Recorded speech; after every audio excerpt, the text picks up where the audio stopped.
اوكي، مساء الخير. هنكمل مع بعض الاكسبوننتس والروتس وهناخد lesson 5 اللي هو simplifying the square roots. ازاي نعمل simplifications للنمبرز under square root. تمام. طيب خلينا نقول اول سلايد بيقول لي simplifying square root ومديني example. تمام. طيب خلينا كده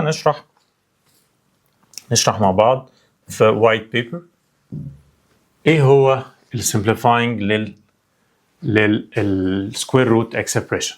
طيب خلينا اتفقنا من الفيديو اللي فات او الليسون اللي فاتت ان انا لو عندي سكوير روت لبيرفكت سكوير نمبر زي مثلا ال 49، فانت بتقولي ان هو ايكوال 7، هو ده السمبليفاي بتاعي او هو ده الحل بتاعي. تمام، ان انا عارف ان ال 49 ده بيرفكت سكوير نمبر، وبما ان هو بيرفكت سكوير نمبر فخلاص بقول والله الانسر ايكوال 7. تمام. طيب الليسون ده بقى نتعلم ازاي نحل او نعمل simplification لروتس او سكوير روتس ويكون النمبر اللي تحت الروتس مش perfect square number. زي ايه مثلا؟ خلينا كده نشوف. يعني لو قلنا مثلا simplify square root of 75. طيب هنعمل ايه هنا؟ دلوقتي هل ال 75 هل هو perfect square number؟ يعني هل ال 75 هو رقم ممكن احصل او ممكن ان انا اوصل له عن طريق ان انا اعمل multiplications ل two numbers او اعمل number multiply by itself two times؟ الاجابه طبعا لا، لانه ال 75 مش بيرفكت سكوير نمبر. يعني ما اقدرش اقول ان هو لا 7 تايمز 7 ولا 8 تايمز 8 ولا 9. ها اوكي، والا لو هو بيرفكت سكوير كنت خلاص قلت الانسر ايكوال واكتب النمبر. طيب المشكله ان انا عندي ان ال 75 مش بيرفكت سكوير نمبر. تمام. طيب ازاي بقى اعمل سمبليفيكيشن او ايه هو المقصود بكلمه simplify the roots expression؟ هنا قصده ايه؟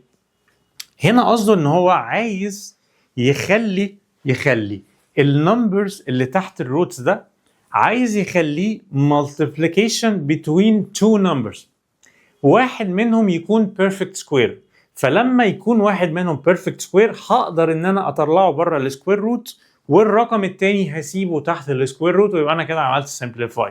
طبعا انا عارف ايه ان انا بقول يمكن كلام غريب شويه، ولكن خلينا كده واحده نشرح هو عايز ايه بالظبط. يقول لي simplify square root of 75. هقول له طيب هل انا ال 75 ممكن اكتبها، يعني ممكن مثلا ال 75 دي اعملها بريك؟ خلينا كده ناخد ال 75 على جنب، اعملها لبريك مثلا ل two numbers multiplication between two numbers. تمام، واحد من النمبرز دول لازم يكون perfect square عشان اعرف اعمل simplify. تمام. طيب هتلاقي مثلا انه ال 75 دي هي عباره عن ايه؟ مش انا ممكن اكتبها هي عباره عن 3 times 25، صح؟ اكتبها كده، يعني 75 هكتب مكانها 3 باور 25، مفيش مشكله، صح؟ هيبقى square root of 75 عباره عن 3 times 25. 3 times 25. اوكي، عشان 5 دي شكلها مش حلو، خلينا نكتب 3 times 25 تحت السكوير روت. طب انا استفدت كده ايه؟ استفدت ان انا بقى عندي دلوقتي two numbers، بدل ما كان عندي النمبر واحد not perfect square بقى عندي two numbers واحد منهم perfect square اللي هو ال 25، صح؟ بقى عندي رقم منهم هو perfect square. تمام. طيب هبقى عندي 3 times 25. طيب 3 square root of 3 times 25، خلينا كده نعمل bracket عشان نقول انها time. ده ممكن اقسمه ل 2 square roots عباره عن square root times 3 times square root of 25، صح؟ مش اتفقنا ان دي واحده من البروبرتيز of the square root، ان انا لو عندي square root of two expressions هي square root of the first expression time the square root of the second expression. تمام. طيب لما انا قسمت او لما انا عملت بريك للسكوير روتس into two roots بقى عندي دلوقتي واحد منهم perfect square، اقدر ان انا اجيب السكوير روت بتاعه اللي هو السكوير روت of 25 equal 5. فبقى عندي هنا root 3 times times 5 times 5. اذا الانسر بتاعي هنا او السمبليفاينج بتاعي يطلع لي هنا 5 times root 3. بكتب دايما النمبر في الاول وبعدين times الروت 3. اذا لما يقول لي simplify the square root of 75 هيبقى الانسر equal 5 root 3. هو ده السمبليفيكيشن اللي هو عايزه. هو ده ايه السمبليفيكيشن اللي انا عايزه؟ ان هو بيحاول يخرج كل البيرفكت سكوير بره السكوير روت ويفضل عندي جوه الروتس هي ايه؟ هي النمبرز النوت بيرفكت سكوير. هو ده المقصود بكلمه ايه؟ simplify the square roots. تمام؟ طيب خلينا ناخد كده expression تاني او خلينا ناخد example تاني. بيقول لي square root of 12. طيب هقول له طيب هل ال 12 perfect square؟ يعني هل ال 12 في نمبر ممكن اعمله time itself يديني 12؟ الاجابه لا. اوكي اذا لازم هنا ال 12 احولها لمالتيبليكيشن between two numbers another two numbers واحد منهم يكون perfect square. طيب هحولها لايه؟ طيب root 12 والله ال 12 هي ممكن تبقى 2 times 6 صح؟ بس 2 times 6 لا ال 2 perfect square ولا كمان ال 6 perfect square يبقى مش هستفيد حاجه. طيب 3 times 4 لو خليتها 3 times 4 3 times 4 هو ده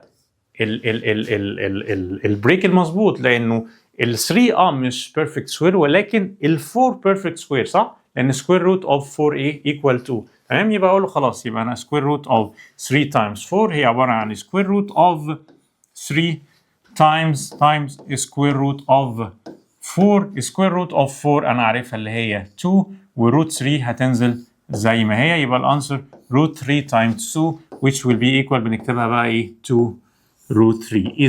اذا the simplification of root او square root 12 هو equal to 2 root 3. تمام طيب تمام هنكمل مع بعض examples جديده. بس قبل ما ناخد examples عايز اشرح بقى حاجه مهمه جدا ليها علاقه بقى بالفاريبلز نفسها. ازاي ان انا اجيب السكوير روت او اعمل simplification للفاريبلز اللي under سكوير روت. اوكي طيب هنشرح بقى حاجه مهمه جدا ونركز جدا مع بعض. طب انت قلت لي يا مستر انه السكوير روت اوف 9 equal 3. تمام وقلنا انه ال 9 هي عباره عن 3 باور 2 فانت بتقول لي ايه؟ بتقول لي ان سكوير روت اوف 3 باور 2 equal 3. تمام انت هنا عملت ايه؟ انت بتعمل ليه يعني هي لوجيك جدا. انت بتاخد ال 3 وبتعمل لها سكويرنج. تمام وبعد ما بتعملها سكويرنج بتاخد السكوير روت كمان بتاعها. يعني اكنك بتعمل البروسيس وعكسها. بتعمل لها سكويرنج لل 2 وبعدين بتعمل لها ان سكويرنج لل 2. ما هو السكوير روت دي معناها ايه؟ ان سكويرنج عكس السكوير. اوكي يعني انا مثلا لما اقول لك ايه؟ لما اقول لك انه الاكس سكوير معناها ايه؟ معناها ان اكس تايم اكس. طيب عكس البروسيس دي يعني عكس الاكس سكويرد ان انا اقوم واخد السكوير روت. فلما اخد السكوير روت اوف اكس سكويرد فهيديني في الاخر اكس كاني ما عملتش حاجه خالص. يعني كاني لا عملت سكويرنج للاكس ولا عملت سكوير روت للاكس. كنسلوا بعض بروسيس وعكسها. تمام يعني السكوير روت اوف اكس سكويرد ايكوال اكس. منطقي جدا جدا جدا صح؟ سوري انا اسف. اوكي السكوير روت اوف اكس منطقي جدا تقولي انها ايكوال اكس. طيب السكوير روت اوف واي سكويرد هتقولي والله ايكوال واي. تمام فهمنا الحته دي؟ تمام طيب ليه بقى بنشرح الحته دي؟ عشان خاطر هنعمل دلوقتي simplification للفاريبلز under السكوير روت تمام طيب بيقول لي هنا ايه؟ بيقول لي simplify 54x to the power 7. simplify كان نفتح بيبر جديدة. بيقول لي هنا ايه؟ بيقول لي simplify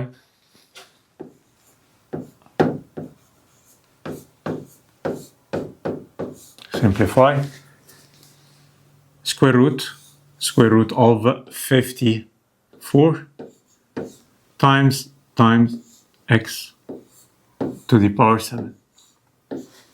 اوكي طيب اتفقنا ايه؟ اتفقنا لما باجي بعمل simplification او عايز يعمل simplification عايز يخرج كل البيرفكت سكويرد بره السكوير روت.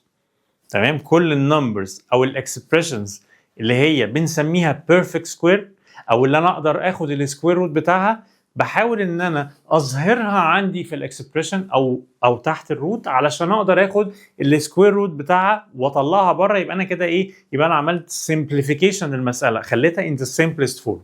تمام، لان احنا متفقين مثلا انه نمبر 54 ده مش بيرفكت سكوير، مش هعرف ان انا اطلع دايركت انسر. يعني مش هينفع مثلا اقول له ايه والله انه السكوير روت اوف 54 مثلا ايكوال 7 او 6. لا، انا ما عنديش ال 54 مش بيرفكت سكوير، عشان كده لازم ايه؟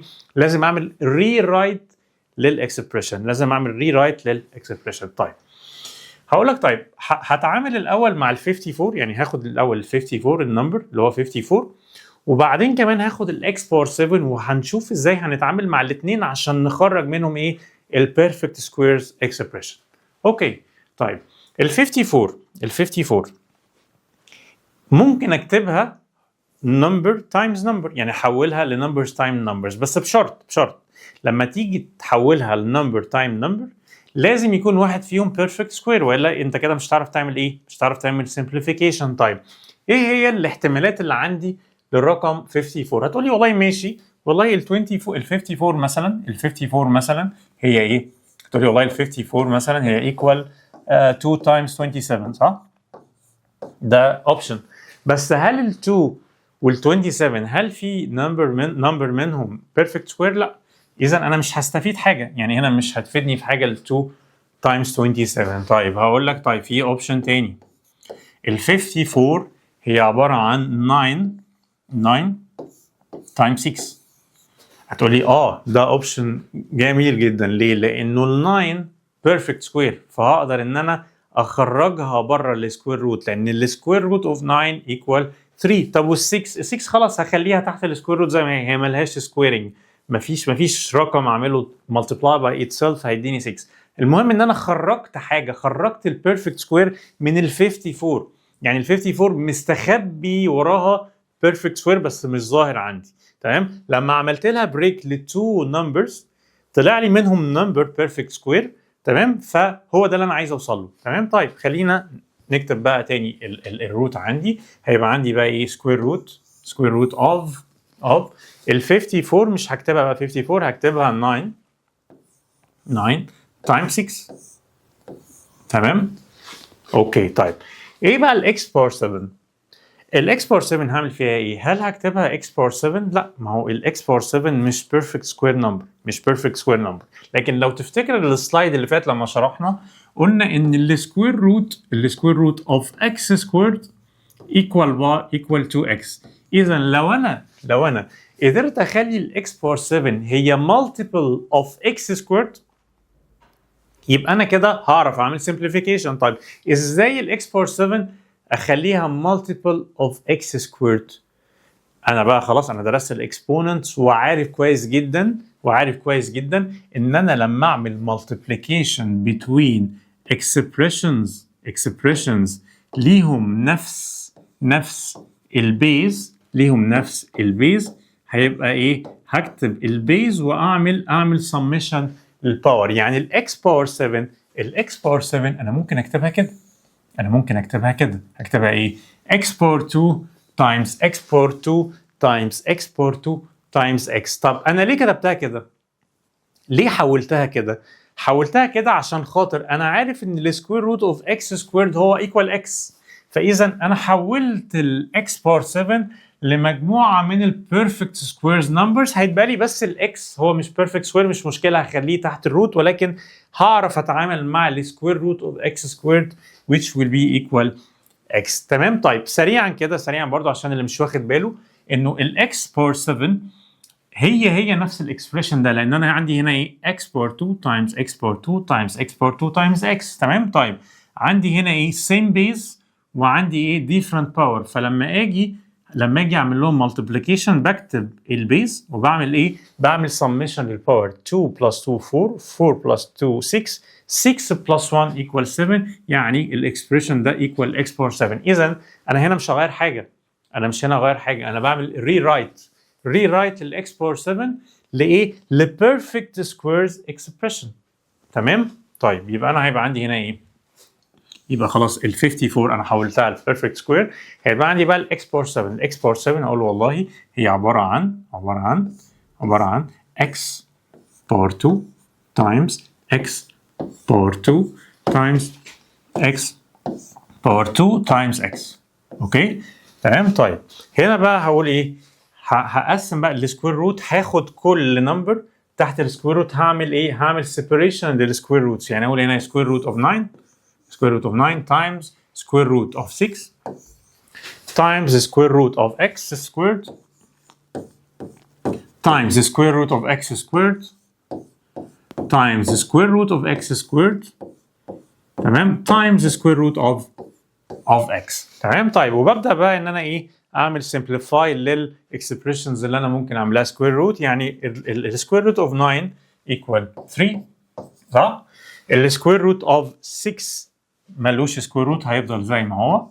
تمام. طيب سكوير روت اوف اكس سكويرد باكس، وسكوير روت اوف اكس سكويرد ايكوال اكس، وسكوير روت اوف اكس سكويرد ايكوال اكس. يبقى عندي اكس تايمز اكس تايمز اكس اللي هتبقى ايه؟ اكس تو ذا باور 3. واخر حاجه هيبقى عندي ايه؟ سكوير روت للاكس. تمام كده انا عملت سمبليفاي، خرجت كل البيرفكت سكوير نمبرز بره روتس، وفضل عندي بس ايه؟ ال6 والاكس هم اللي تحت الروت. وطبعا يفضل ان انا اكتب الانسر بطريقه كويسه. ببدا الاول بالنمبر بقول ايكوال 3 تمام، وبعد كده بالاكس باور 3 تمام، وتحت الروت هيبقى عندي ايه؟ هيبقى عندي ال6 والاكس هخليهم تحت الروت زي ما هما. يبقى السمبليفيكيشن اوف 54 times x باور 7 هيطلع 3x باور 3 times square root of 6x and we are done.